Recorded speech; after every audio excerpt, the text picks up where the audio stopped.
Jadi orang-orang itu kehidupan mereka, kehidupan ekonomi mereka itu berbeda. Dimakan dengan cabai, dengan jeruk, dengan apa lagi? Dengan sayur-sayuran itu enggak ada, bukan ada itu karena mereka harus. Apalagi ikan, jauh dari laut. Jadi ada orang-orang itu mereka punya dua perjalanan dagang, yaitu di atas syukai masalah dan masalah. Jadi orang-orang itu jangan sekalian punya perjalanan dagang. Pada musim dingin mereka ke Yaman, pada musim panas mereka ke Syam. Jadi Syam dan Yaman merupakan dua titik pusat perniagaan atau perdagangan sedunia. Jadi barang dari belahan utara itu mengalir ke Syam, kemudian dibawa ke Sumatera, ke Yaman, kemudian tersebar di wilayah selatan dunia. Begitu juga sebaliknya, barang dari selatan dunia dari orang ke Syam, sudah tersebar di daerah utara belahan dunia. Jadi tersebar dengan tersebar orang-orang pasti melewati wilayah kabilah-kabilah, wilayah suku-suku. Otomatis suku-suku ini meminta dari mereka. Dari bukan dianggap pasti ada supaya nilai yang membuat kita tidak alam. Jadi berharapnya apa namanya? Berharapnya ubah misalnya. Ubah berapa panjang. Tapi yang juga begitu. Ada berharapnya tidak. Nabi yang sini berharapnya tidak. Sehingga mereka merasa nyaman karena berhala yang Allah itu dinikahi Ka'bah, sehingga Allah Subhanahu wa taala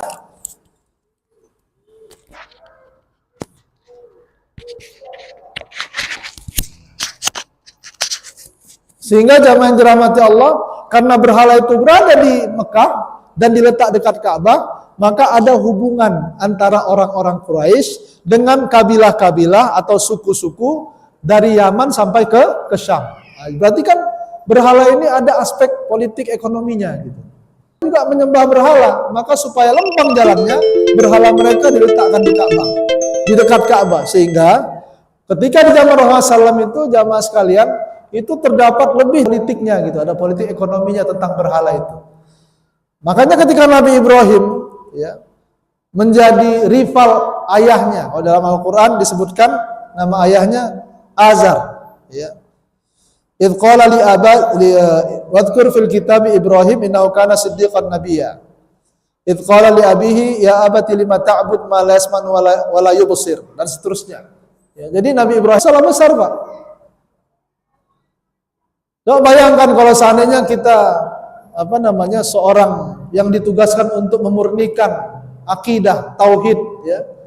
Kemudian ayah kita sebagai kreator atau bisnis makannya dari berhala, kan repot. Ya. Macam mana caranya melarang ayah untuk tidak mencetak berhala? Ya. Jadi jamaah yang dirahmati sampai diancam untuk diusir oleh ayahnya. Ya. Dan di sini dialog, ya, Nabi Ibrahim mengatakan, aku akan beristighfar kepada Allah untukmu wahai ayahku. Ya. Tapi Allah menolak istighfar itu. Karena ikannya atas kekufurannya, walaupun ayah kita tidak diterima oleh Allah Subhanahu wa taala. Jadi secara umum kita tidak dibenarkan untuk minta ampun kepada Allah, ya, untuk orang-orang yang bukan, itu terlalu jauh, ya. Bahkan kalau dia buat baik pun menurut akidah dan keyakinan kita, seorang yang musyrik kepada Allah Subhanahu wa taala, keyakinan kita berbuat baik pun dia itu perbuatan baiknya tidak diterima oleh Allah Subhanahu wa taala. Dan bahkan kalau seandainya kita sudah beramal, kemudian kita menyembah selain Allah, maka otomatis semua yang kita kerjakan dihapus oleh Allah Subhanahu wa taala. Ya, enggak ada gunanya. Innallaha la yaghfiru ayyushraka bihi wa yaghfiru ma duna dzalika liman yasha. Allah Subhanahu wa taala tidak mengampuni ketika dia disekutukan dengan yang lain. Jadi perbuatan syirik itu tidak akan diampuni oleh Allah Subhanahu wa taala. Adapun yang lain diampuni. Wa yaghfiru ma duna dzalika liman yasha. Allah mengampuni dosa yang lain. Bisa jadi Allah mengampuni perbuatan zina, khamar, judi, dan lain sebagainya. Tetapi khusus dosa syirik ini tidak diampuni oleh Allah Subhanahu wa taala. Baik yang minta ampun itu adalah yang dimaksud di sini Bapak Ibu yang dirahmati Allah, tidak diampuni kalau dia tidak minta ampun. Tapi kalau dia minta ampun diampuni. Ya. Kalau dia yang melakukan dosa syirik ini minta ampun diampuni. Ya. Tapi kalau dia meninggal dalam keadaan musyrik, maka siapapun yang minta ampun untuk dia tidak diampuni oleh Allah Subhanahu wa taala. Ya. Nah, jamaah yang dirahmati Allah, wa qala Ibrahim li abihi azam, nama ayah Nabi Ibrahim riwayat dari ahli kitab, ya kan? Ayah kandung Nabi Ibrahim, tetapi saudara kandung ayah Nabi Ibrahim. Ada yang mengatakan begitu. Tetapi dibantah, ada yang membantah. Di sini jelas bahwa Allah mengatakan ayahnya, abihi, walaupun dalam bahasa Arab yang namanya ayah itu bisa jadi paman. Bisa jadi adalah seorang musyrik. Nah, gitu. Ya. Kalau yang mengatakan, oh nggak mungkin lah ayah seorang nabi musyrik, kan gitu kan? Mana mungkin seorang. Ya. Tetapi faktanya jamaah sekalian, seorang nabi pun lahir dari sulbinya, lahir dari benihnya, anak-anaknya. Tapi kita tidak terlalu panjang membahas itu. Ya. Jadi jamaah sekalian, kita terjebak berhala. Ketika Nabi Ibrahim alaihissalam ya berhadapan dengan kaumnya, jamaah sekalian yang menyembah berhala, ya. Nabi Ibrahim dihadapkan dengan Allah kepada Rasulullah SAW. Jadi pada suatu ketika kaum Nabi Ibrahim ini akan pergi keluar kota lah gitu untuk merayakan perayaan, sehingga mereka harus meninggalkan meninggalkan berhala-berhala mereka. Ayah Nabi Ibrahim ngajak, ayo ikut, kata Nabi Ibrahim, inni sakim.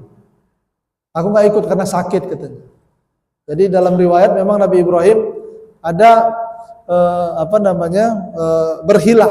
berhilah untuk menegakkan hujah.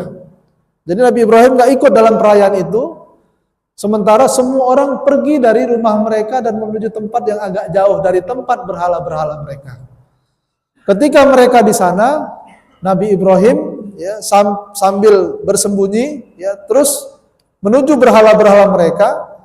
Kemudian jamaah sekalian Nabi Ibrahim menghancurkan berhala mereka. Nah, di sini ada dialog Nabi Ibrahim ya, ala ta'kulun gitu ya, apakah kalian enggak makan? Karena ketika Nabi Ibrahim menuju berhala-berhala itu, Nabi Ibrahim melihat ada makanan yang disediakan untuk berhala-berhala itu. Ala ta'kulun, kok enggak kalian makan nih? Gitu ya. Ini sebagai hujah bahwa ya berhala itu memang enggak. Ala ta'kulun, kenapa kalian enggak mau makan ini, makan nih? Habis itu dihancurkannya lah semua berhala itu illa kabiru, kecuali yang besar, berhala yang besar tadi. Ya.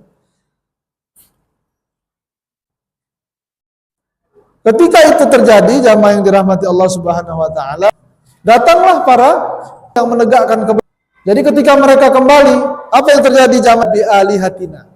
Ini siapa yang melakukan perbuatan seperti ini terhadap Tuhan-Tuhan kita?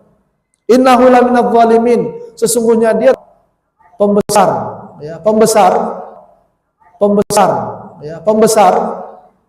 yang anti kepada kebenaran.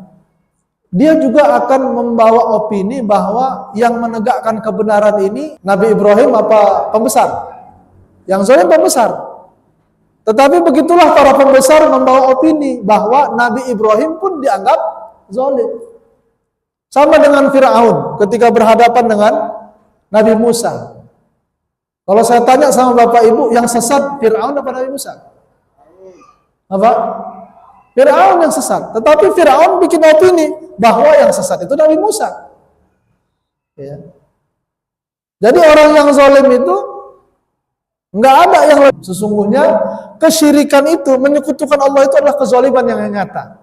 Jadi perbuatan mereka zalim, tapi justru nuduh Nabi yang zalim dirinya, tapi dia justru menyematkan kezaliman itu kepada orang lain yang justru ingin menegakkan keadilan, menegakkan yang lurus.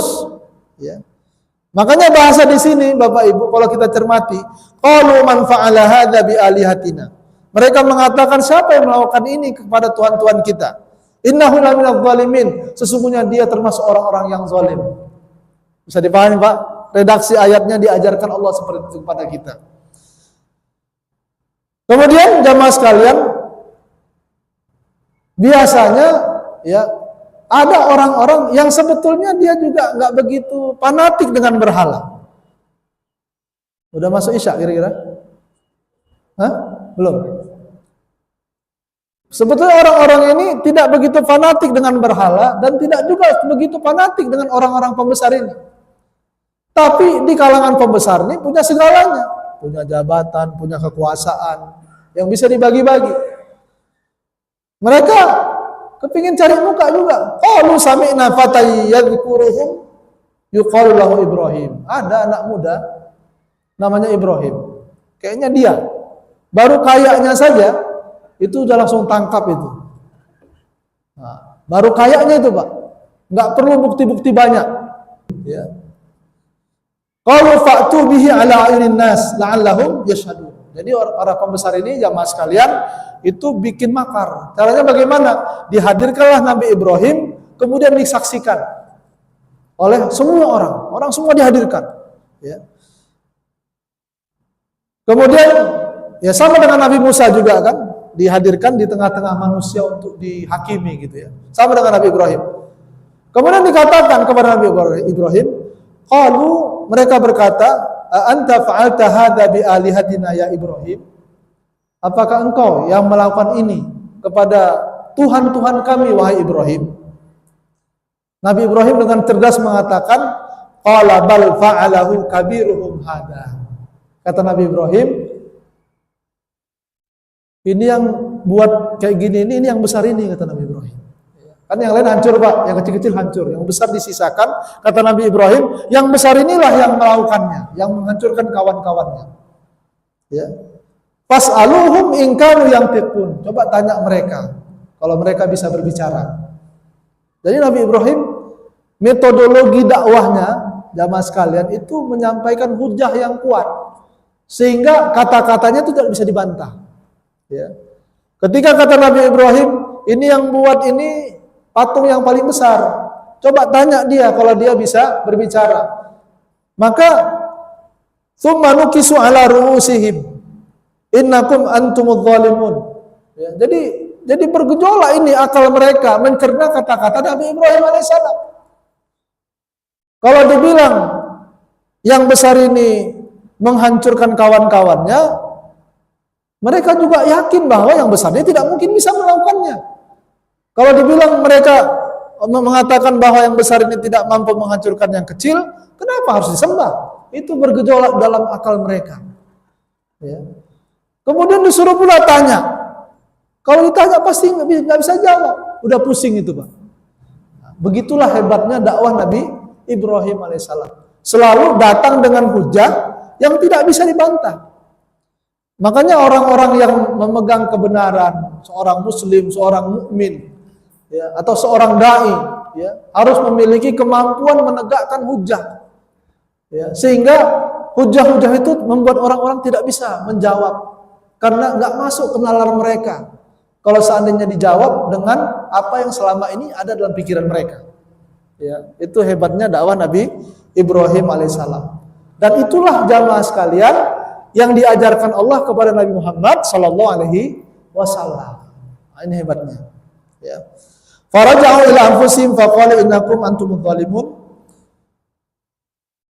Kemudian jamaah sekalian, ini cukup ya panjang juga ya kisahnya ini ya, padahal kita baru satu segmen tetapi nggak selesai ya. Laqad alimta ma haula yantiqun. Ketika Nabi Ibrahim bilang tanya yang besar ini, kan kau tahu dia nggak bisa cakap, kenapa disuruh tanya? Ini kan adalah Al-Quran. Jadi Bapak Ibu jamaah yang dirahmati Allah, insya Allah nanti kita akan bercerita tentang bagaimana sikap para pembesar itu menghadapi tuduhan dan dan hujah yang tinggi dari Nabi Ibrahim alaihissalam. Apa yang mereka lakukan? Dan ini sangat sangat unik dan sangat luar biasa ya, pelajaran yang bisa kita ambil. Mudah-mudahan jamaah sekalian Allah Subhanahu wa taala memberikan hikmah dari pelajaran ini. Aku qouli hadza wa astaghfirullah li wa lakum. Mohon maaf yang sebesar-besarnya. Assalamualaikum warahmatullahi wabarakatuh. Maka mungkin di antara kita ada yang kasih ke beberapa tahun silam, mulai dari 2016 yang lalu ya, tentang orang-orang